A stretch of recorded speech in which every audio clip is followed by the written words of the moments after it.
Happy Monday morning, everybody. I haven't done a video like this in a while, so I figured I would do a what sold video. Um, this is everything that's going out today. 32 orders from the weekend. It's a total gross of $1,458. I usually run about 55 to 60 ROI, so this is probably going to be about $800 after all said and done in net profit after shipping and cost of goods are factored in. So this is what's going out. I use my bed for pretty much most of my eBay stuff. It's just a big flat area that allows me to, test, clean, list, ship. I've got a stand-up desk that I use here for when I'm working on the computer.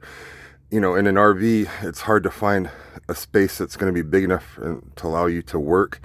So the bed, it just works for me. And I think if you're in an RV, that's kind of the go-to spot. That way you're not having to constantly move stuff around, especially if your inventory's in here, like quick view.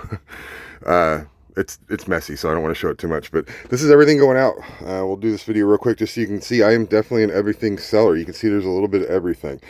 I actually picked this up at the 100-mile yard sale in Lynchburg, where I actually met Kevin, Commonwealth Picker. We met at the college, like the college garage sale, but then they actually had the 100-mile garage sale that weekend too. I did not see him out there, but I saw a couple of the guys that he had ran with. So it was cool. I finally got to meet him.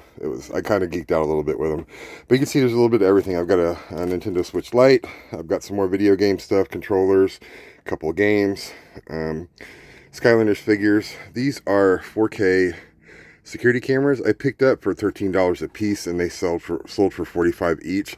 I had 11 of them, so that's one of the reasons I picked them up. I can do a bulk listing on them, and everybody loves bulk listings. We've got a charger here.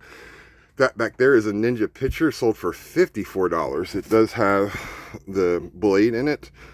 I definitely picked these up. They're a little bigger than I like, but when you can pick up something, I picked it up for $2. If you can pick it up for a couple bucks and sell it for $54, if you can mark it right where you're not going to be holding on to it for months, it's definitely worth picking up.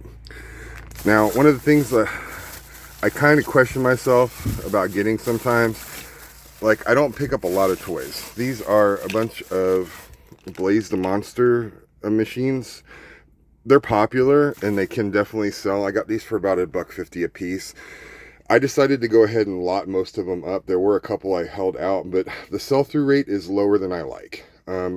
So this is one of those things, like I said in my last video.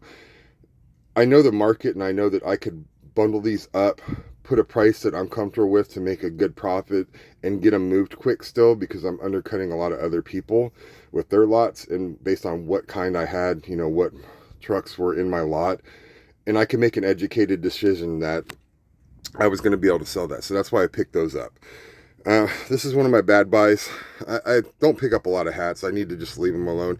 Definitely pick up the sports specialty hats from the 90s with all the cool waves and lines and bolts and stuff. But a lot of hats just kind of sit for me. And this one is a bad buy. It sat for over a year. And it's one of those things I just didn't get rid of because I thought it was a cool looking hat. I almost kept it for myself, but I just didn't like the color scheme.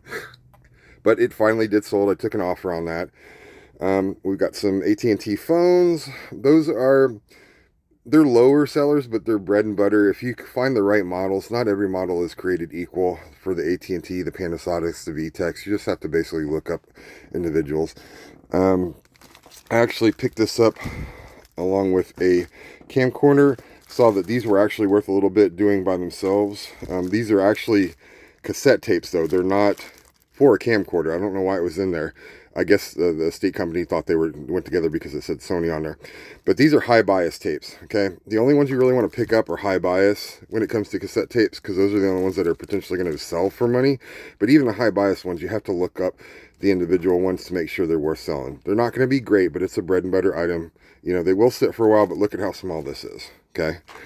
So because I was already getting the camcorder, why not sell these? Normally, if I saw those, unless it was certain brands that had a good sell-through rate, like I said, above 70%, I would have normally left it by itself.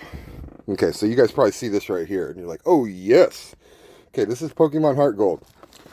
Okay, I picked this up at the 100-mile yard sale in Lynchburg. There's no game in here, though. Yeah, I know. I got so excited when this guy, it was this, it used to be, I guess, a gas station. A guy was using it as a storage unit, and they had just started pulling some stuff out, and he actually pulled this out of a filing cabinet for me. And I started getting really excited, and then I pulled it out, and there was no game in the case. Let me pull. The case is in really good shape. The box is not in great shape. It's got the manual and all the inserts. Hold on.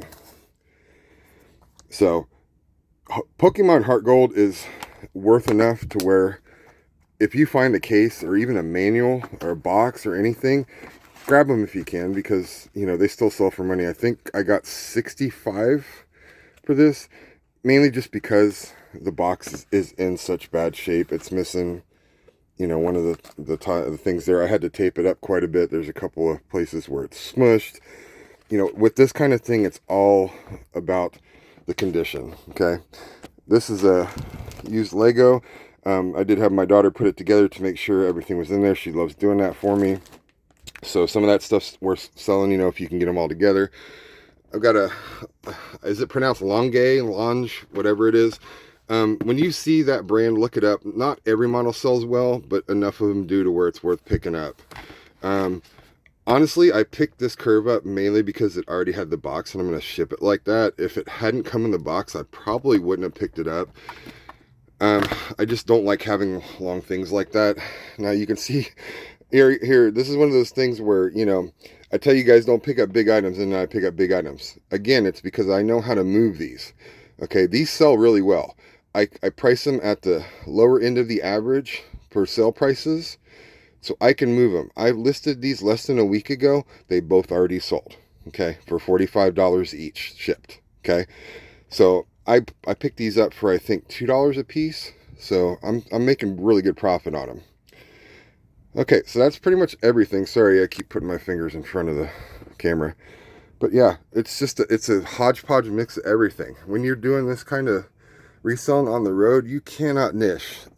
I guess you could with clothes and stuff if you had the space, but man, that's a lot of inventory to have to hold on to. This is what allows me to keep a store that's 200 items or less and make great money doing it. This weekend, like I said, is probably about $800 in net profit, which is, where I want to be on a weekend. So, yeah. All right. I'm going to take the time and get all this stuff packed up nice and securely and get this out to the post office today so I can get the rest of my stuff done. But y'all have a great Monday. Hope your week goes well. Not sure when I'm going to put this video up, but hopefully it's not too many days past this. But y'all have a good one.